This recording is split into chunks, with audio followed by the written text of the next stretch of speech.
Cleo. Cleo.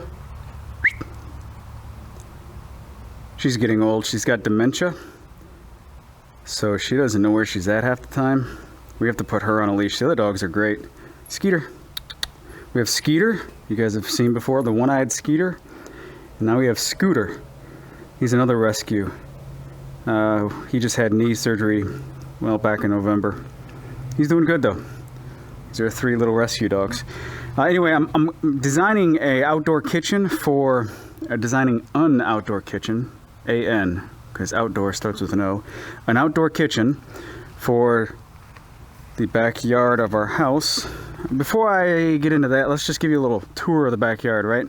So there's our, that's the kitchen, and there's our dining room, and then the back door, and a real small patio. So it's kind of inconvenient if we're entertaining or whatever to go from the kitchen through the dining room to the back door to come through the yard to get to our current outdoor kitchen area, which is just the patio of my shop. I've got a little Kamado Joe grill, picnic table.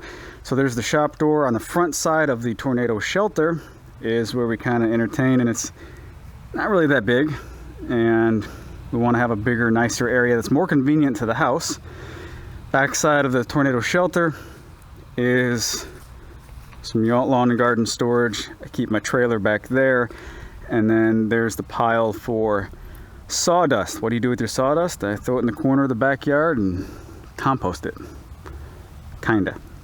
Anyway, so the plan is to make the outdoor kitchen more convenient and also larger, much larger. So I don't know where it's all going to start over here, but we're going to utilize this corner. So when you come out of the back door, I want to have maybe a fireplace in the corner, and then another structure over here, which is basically like a wall, and then maybe like a cantilevered roof. That faces west, so that'll give us some good sun protection. And yeah, maybe a bar over here. I'm not exactly sure. I need to design this all out. But one of the reasons why I'm out here today is to take some measurements of all of this back here, so I can throw it in SketchUp really quick. And to do that more quickly, got a little gadget to play with. This is a little distance laser measurer, and I've never used one of these, so super handy and super convenient to measure all this stuff. Cool thing is, I'm doing this on camera, so I don't have to write anything down. I can just set up the camera on a tripod and blab about all of the dimensions. Speaking of my dog having dementia, Cleo! Now I gotta go find my dog. You back? You in the neighbor's yard? You happy? Yeah, you're happy. All right, let me set you up on the tripod and we'll get to measuring. 14 foot 3 inches. 3 feet 11 inches. 11 feet 1 inch. 4 feet 0 inches. 45-degree angle. This one is 4 feet 4 inches. 6 feet 9 inches. 14 feet 3 inches. 30 feet 10 inches. 33 feet 5 inches. 33 feet 5 inches. Up to the soffit is 8 feet 5 inches. So I took those measurements, and the first thing I did, as always, is created the constraints, right? So this is the house. This is those dimensions roughly. The left-hand side anyway. I didn't bother with modeling the right-hand side because that doesn't matter anything. That doesn't matter for this situation. I did add the area to the front porch because I do want to connect these two porches, the back porch and the front porch. This is concrete as well. I just don't have it shown right here. So first step is to model the constraints, and these lines show the fence that's currently there, and we kind of want to use that as the boundary going forward. After that, I added the concrete that I had in mind, as well as the fence and the yard.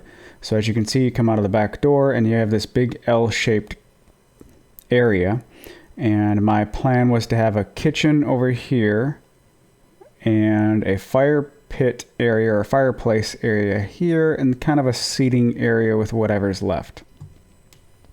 Also wanted to, like I said, connect the front porch and the back porch, and that's what this little slab is.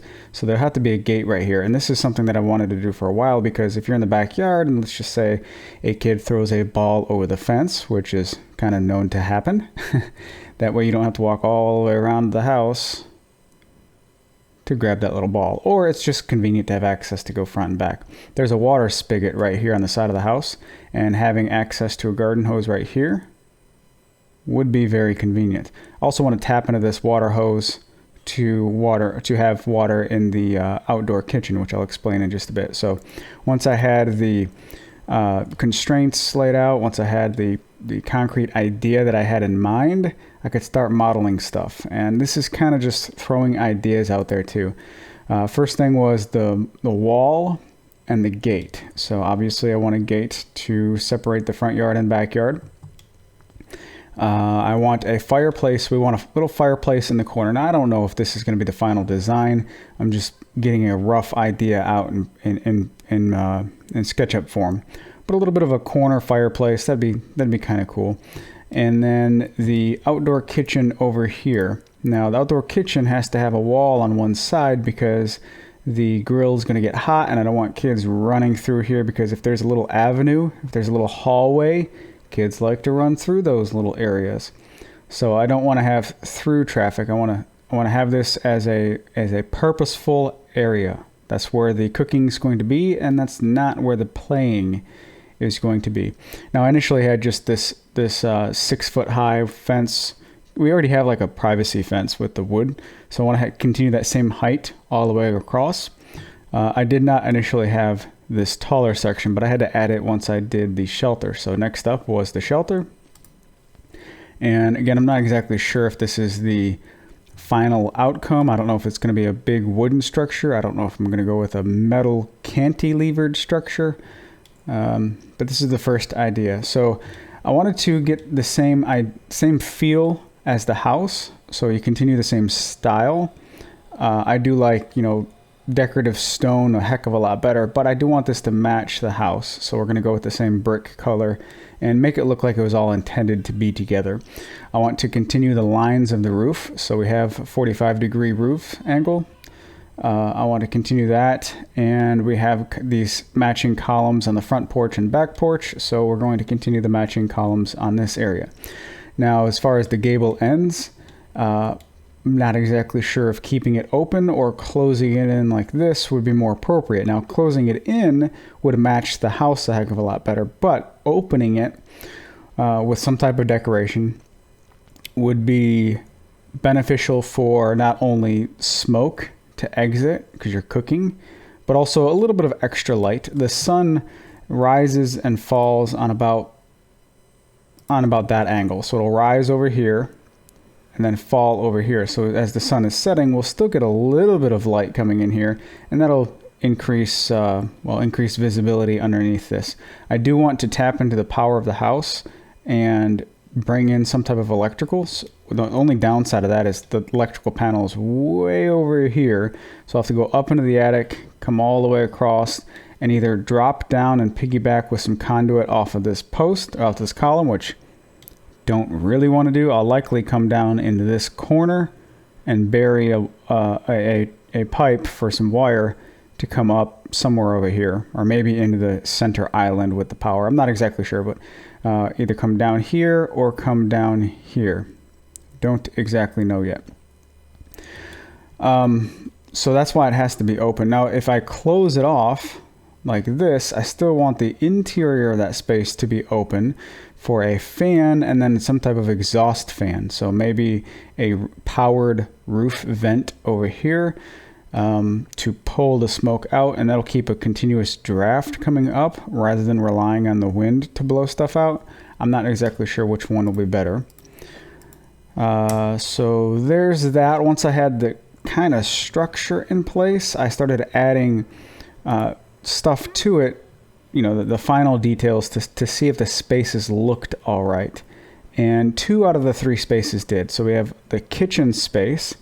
I've got a 2-sided bar here, so the bar stools can go on this side for people who are eating and such, and then whoever's doing the cooking, me, will have running water finally, and the grill will be off in its own corner, non-flammable background as far as the structure goes. This is okay getting hot, and of course there's a wall here, so no kids are going to be running through it speaking of kids, my daughter's screaming in the background, so that may or may not be picked up on the microphone. And then, of course, wood storage over here. So I think the kitchen works out all right. Now, as far as the running water, I wanted to make this running water convenient, but not permanent. So what I'm planning on doing is burying a PEX line from this water spigot. Will go down and burying a PEX line coming in.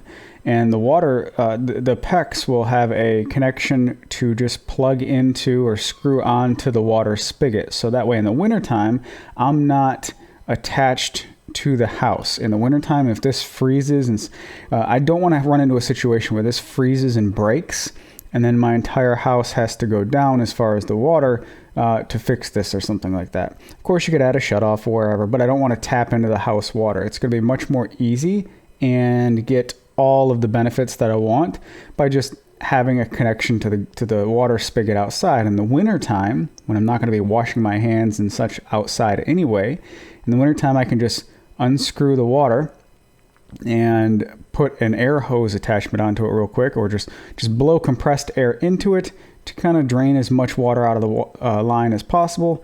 And if it still has 50% water in it, it's not going to hurt anything if that freezes, which of course it's going to be buried. It's not going to freeze. Anything that'll freeze would be up here. As far as the drain, we'll just have a gray water drain coming down and then draining off into the back of the property, because there's already some drainage stuff going on over here. So that's going to be no problem at all. That'll be a very quick, easy, and efficient solution for water. Running water anyway. And then if I really wanted to, I'm going to have power over here too. I could put a small 120 volt water heater in line, so I could have the supply line coming in, and then I'll have a hot and a cold going to the faucet. May or may not do that. I probably should, but it may or may not do that. And I think that'll work really well for the kitchen space. Now for the fireplace space, this is mainly just a decoration, mainly just a kind of a sitting place, because if you're this far off from a fireplace outside, you're not going to get a tremendous amount of heat off of it. Nothing like you are, surrounding real close to a fire ring. But this will be a nice, relaxing, sit-down space. And of course, if it's just, me, my wife, and my daughter, we can get close and warm up in the wintertime or whatever. But I think that space works out appropriately as far as the size of it. What I don't like about this first design is this L shape over here. This was my initial idea, and sometimes you have to put it in SketchUp and get real life models there to kind of make sure if the proportions do or don't work. In this case, I don't think they do. This just looks like an odd space. It doesn't really look like it's optimized for entertaining, for seating. It's just too narrow in this direction. So what I did is kept these two, and I thought, well, why don't we just move this somewhere like so, and you have a lot more space if the concrete came off a little bit more over here. Well, if the concrete comes off a little more over here, I don't need all this extra over here. So design 2 is to make a rectangle concrete instead of an L-shaped concrete. So that's what we have here. A little bit more long-term rearrangeritis friendly. So you have a lot more space out here to kind of interact. I also like that there's not an abrupt end of the concrete right behind the bar stool. As you get off the bar stool and you hit that corner, you roll your ankle. I don't really like that. So having this extend out, I do like that. There's plenty enough space if we have like a bigger birthday party or something going on where we can add another table and chairs, or a pop-up table, one of them fold-out tables, nothing permanent like, say, one of these that belongs out on the patio. Or I can simply put my picnic table right there. I do have a 5-foot picnic table. I could leave a picnic table out, or maybe put 2 picnic tables. Anyway, this space right here is much more flexible than that L-shaped was. So I think I'm going to go with this big rectangle for the overall shape, and I'll do a curve to the corner. I don't like having a straight abrupt corner. That I just don't like that, having that in the yard. So I will likely have to CNC this corner form when the concrete is being poured, before the concrete's being poured. So that left me with this kind of odd space over here, and rather than having to try and mow all that, you just put a little flower garden right there. It's a win-win situation. I don't have to mow it, and my wife gets something pretty. So that's the idea. That's the thought. I'm going to save this file and offer it to anyone out there if you want to play around with this and maybe come up with a better idea. That would be pretty cool. So I'm interested in your feedback, but this is where I'm leaning to, and I'm already in the process of trying to find a contractor to start the contractor work. We have a couple of more obstacles to work around here though, because I have some what will be drainage issues with all of this. Our neighboring property this property over here is about 5 feet taller than our property. So all of their water is drained off into our property. And currently our high spot is somewhere over here. An entire backyard slopes. And then around the shop, we have a small ditch that goes around the shop and does a really good job of getting the water out to the back side of the property where it all flows off down there. So we're going to have a big concrete blockade that's going to stop water from coming over here and going that way. So that's going to be an issue. We have water coming into this wall. That's going to be an issue. And we have all kinds of gutters that are just, when we moved into the house, we didn't have gutters. We put them up. So now we have concentrated water sources. So this entire front area, which isn't this long, but this entire front area drains off in a gutter and a downspout right here. So the goal is to connect all the gutters in an underground pipe for drainage purposes. So this gutter will be connected to probably a catch basin right here to catch the water as it pools, because it probably will pool if nothing else is done. And then it'll continue to this downspout. All of this is on downspout right here. Will continue into the water. I'd like to have a drain in the floor, just because I think that'll be convenient. And then of course we'll have a downspout for these on the front, and maybe one on the back. Probably not on the back, but another catch basin over here, maybe going to another pipe that continues through here and drains all of that water to the back of the property and down. Probably not a direct line, probably not something like this, but rather a straight line to get to all of this, and then something draining off into that, probably. So all that'll have to be buried before the concrete is done. So I'm currently in the process of trying to find a contractor. For sure, I think I'm settled on this concrete shape. For sure, I'm settled on having a gate to connect the front and back. For sure, I'm settled on having this concrete pad placed. I'm not entirely settled on this brick design. I'm not entirely settled on this roof shelter design, and I'm not entirely settled on this bar design. I'll be okay if all this happens, but I'm just saying that because it's still open for interpretation. If I give this to like an architect or something and they come up with something better, obviously I'm going to go with the something better option. But I thought I'd share my thought process. This is our big picture for this This is our big plan for this spring and summer. I want to get this done this year. That would be a huge win for us. Anyway, thanks for watching. You guys take care. Have a great day, and I'll talk to you in the next video.